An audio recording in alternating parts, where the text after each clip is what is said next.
बहुत बहुत स्वागत है आप सभी का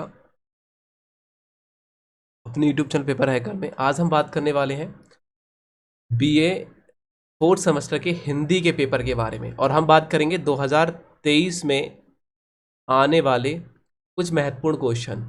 मैं इन 16 से 17 क्वेश्चनों को बोलूँगा कि आप याद करके 85% प्लस ला सकते हैं। और आप चैनल पर पहली बार आए तो चैनल को सब्सक्राइब कर लीजिए, दोस्तों को शेयर कर दीजिए। कोई भी प्रॉब्लम्स, कोई भी समस्या आती है तो हमें ज़रूर संपर्क करें हमारे नंबर पर। व्हाट्सएप नंबर डिस्क्रिप्शन बॉक्स में है, आप हमसे कॉल मैसेज कर सकते हैं। और देखिए, हम बात करेंगे 2023 में आने वाले महत्वपूर्ण क्वेश्चन। जो सेकेंड ईयर के स्टूडेंट हैं एंड वो फोर्थ सेमेस्टर में आ गए हैं, तो उनके लिए कौन कौन से क्वेश्चन महत्वपूर्ण है। यदि आप हमारे नोट्स को डाउनलोड करना चाहते हैं तो नोट्स का मैंने लिंक डिस्क्रिप्शन बॉक्स में दे रखा है। डिस्क्रिप्शन बॉक्स पे टच करिए, वहाँ लिंक मिलेगा। paperhacker.in वेबसाइट है हमारी, या फिर आप गूगल पर भी सर्च कर सकते हैं paperhacker.in। तरीके सर्च करेंगे तो वहाँ थोड़े से नीचे जाना है, थोड़े से और नीचे जाना है, तो वहाँ बटन मिलेंगे आपको कुछ बने हुए, BSc first year, second year, third year, BA, BSc, BCom सब के आएंगे। तो आप उस पर टच करके, आप जो भी आप क्लास है उस पर टच करके अपने नोट्स को डाउनलोड कर पाएंगे। चलो हम देखते हैं 2023 में कौन कौन से क्वेश्चन महत्वपूर्ण हैं, जो यूनिट बाय यूनिट मैंने डिवाइड किए हैं। 8 यूनिट आपकी होती हैं, तो 8 यूनिट में कौन कौन से क्वेश्चन अनिवार्य हैं। पहला क्वेश्चन है अनुवाद क्या है, अनुवाद की परिभाषा, उनके महत्व को देखना है। अनुवाद और रोजगार क्या होता है। देखो, अनुवाद और रोजगार क्या होता है, दोनों में अंतर आपसे देखने को मिलेगा। और अनुवाद के क्षेत्र में रोजगार और उनकी संभावनाएं, ये क्वेश्चन आता है पूरा। आप इस तरीके से देखिए, अपने गैस पेपर में आपके लिखा होगा, नोट्स में लिखा होगा। इस क्वेश्चन को तैयार करना है, ठीक है। आपको देखिए, लॉन्ग और शॉर्ट में ये नहीं देखना कि लॉन्ग कौन सा क्वेश्चन आएगा, शॉर्ट कौन सा क्वेश्चन आएगा। बस आपको ये देखना है कि मैंने जो क्वेश्चन बताया वो आपके गैस पेपर नोट्स में मिल रहे हैं, तो आपको बिल्कुल मिल रहे हैं। जब मिल रहे हैं तो आप उस पर टिक लगाइए, और बस चाहे वो लॉन्ग में है तो लॉन्ग में पढ़ो, शॉर्ट में है तो शॉर्ट में पढ़ो, बस पढ़ लो, ठीक है, याद कर लो। यदि आपको लगता है कि मुझे समझ में नहीं आ रहा ये शॉर्ट में पढूं या लॉन्ग में पढूं, तो आप हमारे नोट्स को डाउनलोड कर लो। paperhacker.in वेबसाइट पे जाइए, उस पर डाउनलोड कर लीजिए, सिंपल तरीके। उसके बाद में हम नीचे चलते हैं। नीचे यूनिट नंबर 2 में हमें क्या क्या पढ़ना है। देखिए, यूनिट नंबर 2 में पढ़ना है कि अनुवाद की प्रक्रिया के बारे में देखना है। अनुवाद की प्रक्रिया कैसी है और अनुवाद कितने प्रकार के होते हैं, एंड उनकी सीमाओं को देखना है। हिंदी अंग्रेजी अनुवाद की समस्याओं के बारे में देख लेना है। यूनिट नंबर में बात करूं यूनिट नंबर 3 की, तो यूनिट नंबर 3 में है अनुवाद में कोश का महत्व क्या होता है। अनुवाद में कोश के महत्व के बारे में देखेंगे, उनके प्रकार को याद करेंगे कि अनुवाद में कोश का महत्व क्या है, उनको उपयोग क्या होते हैं भाई, और उनके प्रकार। अनुवाद और कोश का वर्णन देखना है, अनुवाद और कोश में वर्णन क्या है।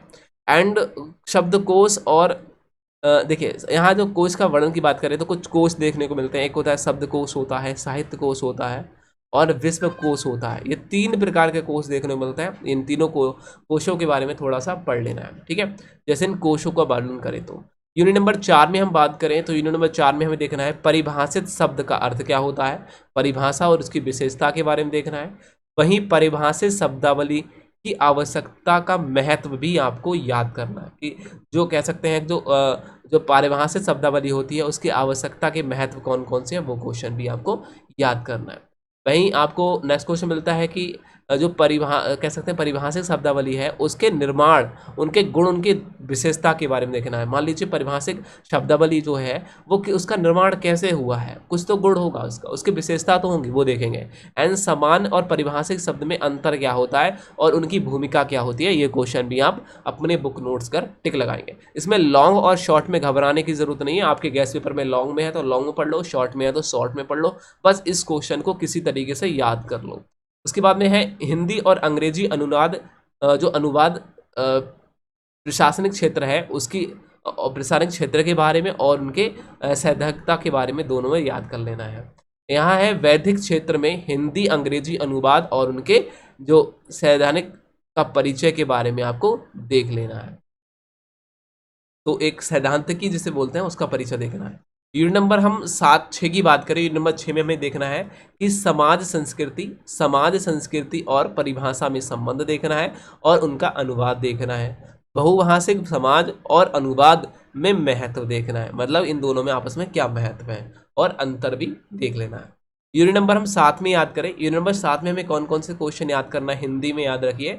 देखिए, यहाँ है पुनरीक्षण की परिभाषा, उनकी सीमाएं, शक्तियां, विशेषताओं के बारे में देखना है। एंड अनुवाद मूल्यांकन की परिचय दीजिए। एंड पुनरीक्षण और मूल्यांकन में अंतर आपको देखना है। अनुवाद समीक्षा के प्रारूप के बारे में याद करना है। अनुवाद समीक्षा के प्रकार कितने हैं, ये क्वेश्चन देखना है।